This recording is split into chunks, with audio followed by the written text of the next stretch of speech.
大家好，我是谢雷，今天搞来一个了不得的东西，送给我那还没出生的孩子。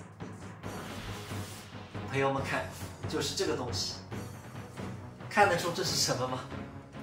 花了1万多块钱才把这根棒棒买回来。这是一根树龄800多年的小叶紫檀，我打算用它来做一把三弦。这个东西是古董市场里收来的，很贵，1斤1200多块钱。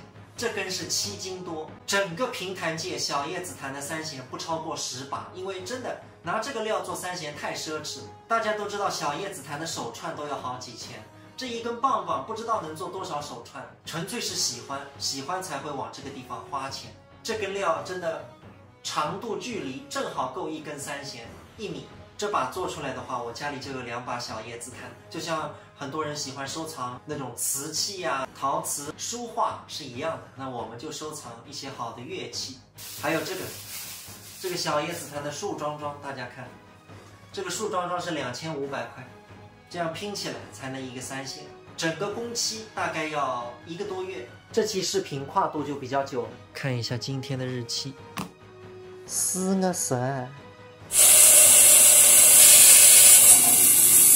大家心里肯定也会奇怪啊，小叶紫檀的手串有的1000多，好几千，那为什么这么一根料只要1万多？那是因为10弹9空，开料是有很大的风险的，有可能开出来里面都是白皮的，什么都做不了。Later， 看一看今天的日期啊，做了多久？5月4。朋友们，小叶紫檀的三弦完工了，赶紧开箱，手都在抖。哇！看看这个木头，印度小叶檀，哇！朋友们迫不及待啊，看看上面这个木纹路，真的是太漂亮了，赶紧上手弹一弹。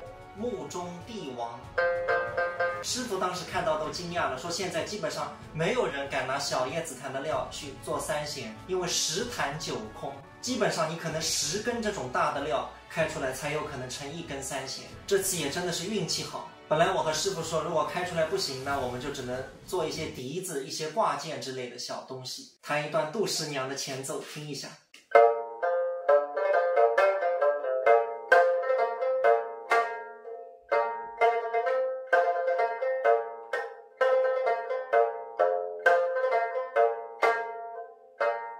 非常的醇厚，这个声音。